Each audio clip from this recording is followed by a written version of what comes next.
Welcome to My Money, Your Investment channel. In today's deep dive financial analysis, we take a comprehensive look at Ceylon Land and Equity PLC's fourth quarter and full year financial results. We'll analyze the company's revenue performance, profitability, asset growth, debt management, cash flow position, and key financial indicators to understand how the company concluded the financial year. Did Ceylon Land and Equity PLC deliver strong results in the final quarter? How has the company performed compared to the previous year? What do the latest financial statements reveal about its future growth potential and long-term value for investors? In this episode, we'll break down the numbers, identify the key drivers behind the company's performance, and discuss the opportunities and challenges that could influence its outlook in the coming year. Whether you're an existing shareholder, a potential investor, or simply interested in Sri Lanka's corporate sector, this analysis will provide valuable insights to support your investment decisions. Stay tuned as we uncover the complete financial story behind Ceylon Land and Equity PLC's Q4 and full year performance.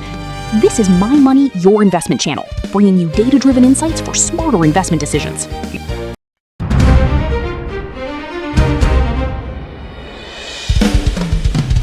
You are watching My Money, Your Investment channel.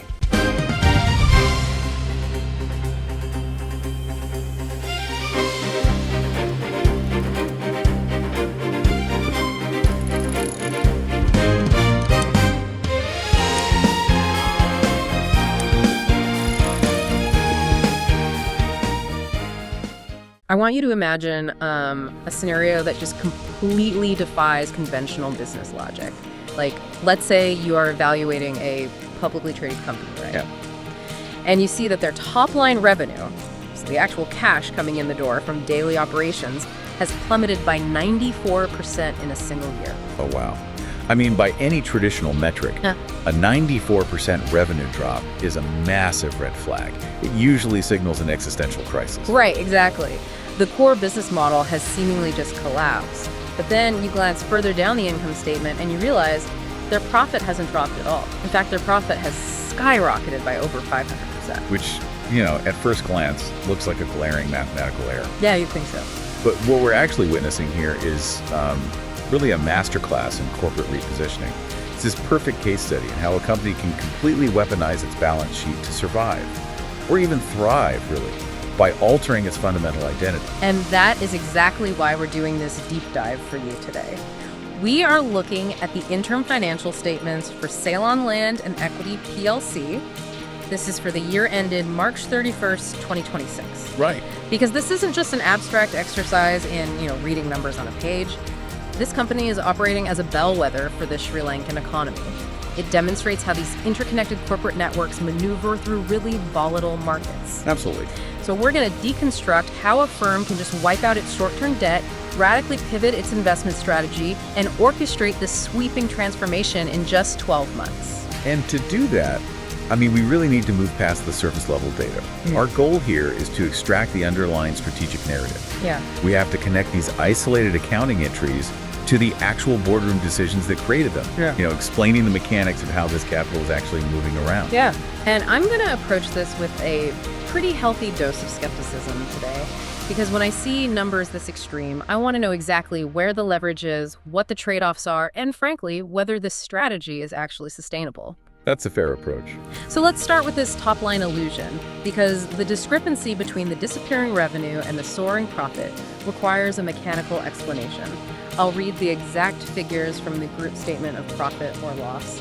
And just a quick note for you as you follow along. Oh yeah, the thousands thing. Right, the figures in this document are presented in thousands. So an entry of 4,504 actually means 4.5 million rupees.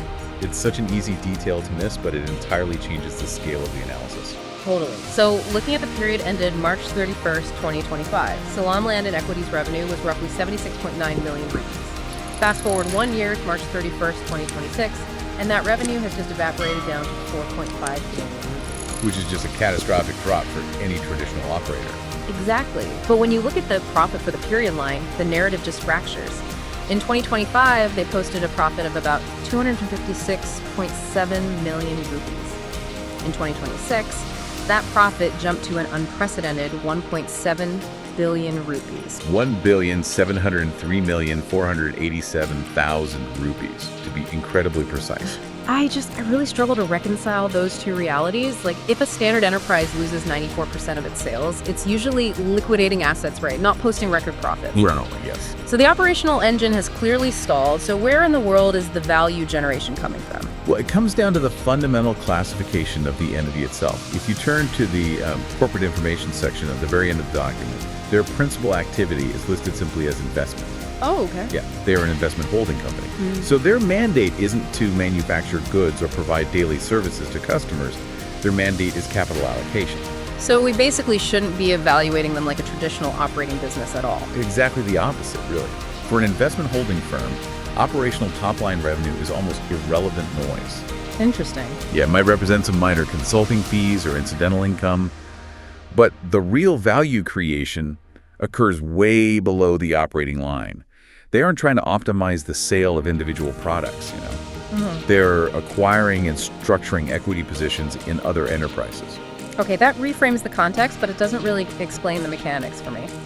If their top-line revenue is basically negligible, what specific accounting mechanism lets them post a 1.7 billion rupee profit? Let's isolate the actual line items driving this anomaly. Right, so the answer lies further down the profit and loss statement. Yeah. You have to look past the administrative expenses to find the two main engines of this 2026 performance. Okay, I'm looking. The first is a line item titled Share of Profit of Investment in Equity Accounted Investees. Let's pause there because that term definitely requires some unpacking. What exactly is an equity accounted investee, and how does it bypass the top-line revenue entirely? It's all about the threshold of ownership and influence. In corporate accounting, if you own a tiny fraction of a company, say 1%, you just record the dividends they pay you. That's it. Makes sense. And on the other end, if you own over 50%, you have total control. So you consolidate all their sales and expenses into your own top-line revenue. Right, because you basically own it. Exactly. But equity accounting sits in the middle. It applies when you own roughly 20 to 50% of another company. You have significant influence, sure, but not absolute control. So because you don't have total control, you aren't allowed to claim their daily sales as your own revenue. Precisely. Under the equity method, you don't touch your own top line. Instead, you wait for that secondary company to calculate its final net income at the end of the year. Okay. Then, you take your proportional ownership percentage of that final profit, and you record it directly on your own profit and loss statement. Oh, I see. It's like being a silent partner in a highly lucrative venture. You aren't ringing up the cash register every day, so your personal revenue looks like zero.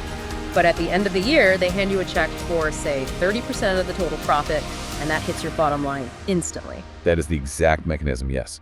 And in 2026, that single line item brought in an astonishing 1.26 billion rupees for Ceylon land and equity. Wow! Which is a complete reversal from the previous year, right? Because in 2025, that exact same line item showed a loss of nearly 56 million rupees. Yeah, it was a massive swing. And right above it, they recorded another major driver, gain on investment in associate, which totaled over 462 million rupees. So these are structural equity gains, not operational sales. Right, and if we look at the EPS, the earnings per share, we can see how aggressively this strategy trickles down to the individual shareholder. Oh, absolutely. In 2025, their EPS was a negative 0.35 rupees. In 2026, it flipped to a highly positive 5.55 rupees per share. But here's my pushback on this. Go. An EPS of 5.55 driven entirely by equity accounting is essentially just paper profit, isn't it? Yes, it does. Like, it means the companies they invested in had a great year, sure. But unless those companies pay out massive dividends, Ceylon Landed Equity isn't necessarily seeing all that 1.7 billion in hard cash. It's just a scoreboard. That is an excellent distinction. You're right. Profit on an income statement does not equal liquid cash in the bank. Yeah. The P&L tells us their investments are appreciating, but paper profits don't build real estate or pay off institutional lenders. Exactly. Which means we really need to follow the actual cash. If we want to understand how they are funding this massive structural shift, we have to transition from the income statement over to the balance sheet. Yes, because the balance sheet is where the true scale of their 2026 repositioning is engineered. And the raw expansion of their asset base is just staggering. In March 2025, the company had about 3.5 billion rupees in total assets. By March 2026, that figure had ballooned to 11.5 billion rupees. Yeah, they more than tripled their asset base in a 12-month window. Right, and you don't achieve that kind of scale just by having a good year in your equity portfolio. This requires a profound injection of external capital. And to find the source of that capital, you have to examine Note 11, allotment of shares through right issue. This is the financial engine that made their entire transformation possible. Okay, so looking at the document, it states they offered 2 new ordinary voting shares for every 1 ordinary voting share held. They successfully allotted over 614 million new shares, raising an astonishing 4.29 billion rupees. Yeah, a rights issue of that magnitude is a very deliberate and often aggressive strategic maneuver. How does it actually work in practice? Well, they went to their existing shareholder base and basically offered them the right to buy these new shares, usually at a discounted price, before opening it up to the public. Let's challenge the logic of this mechanism for a moment, though. Sure. If I am an existing shareholder, I own a specific percentage of the voting power and the underlying value of the company. If management suddenly triples the total number of shares in existence, going from roughly 307 million shares up to over 921 million, they are heavily diluting my ownership percentage. Unless, of course, I pony up the cash to buy more. That's exactly it. Think of it like an exclusive country club that decides to build a state-of-the-art golf course. Okay, I like that. Instead of taking out a high-interest bank loan to fund the construction, the club assesses a fee on the existing members. If you pay the assessment, your membership retains its full prestige and voting power. Right. But if you refuse, the club lets new members buy into the expansion, and suddenly your individual vote in the clubhouse carries significantly less weight.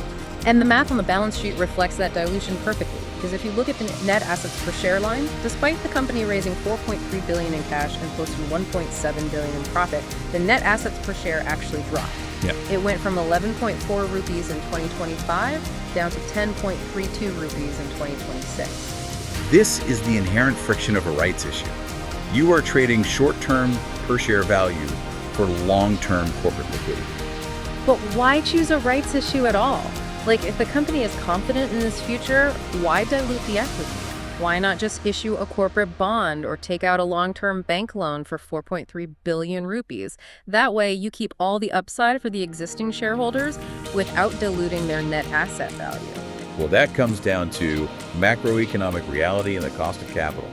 In a volatile market, debt is a guillotine. A guillotine? That's intense. It is, because if you take out a 4.3 billion rupee loan, you are legally obligated to make substantial interest payments every single month.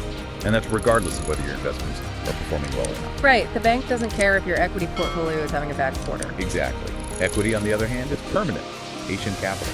By issuing shares, they secure the 4.3 billion without any mandatory interest payments dragging down their cash flow. So they chose dilution over leverage to basically buy themselves operational freedom. Exactly.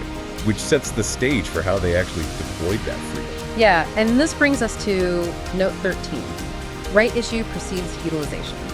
Because when a company raises 4.29 billion rupees, the market demands total transparency on where that capital is going. Naturally. And this table breaks their strategy down into 2 very distinct phases. Right, and the first phase is entirely focused on deleveraging the balance sheet.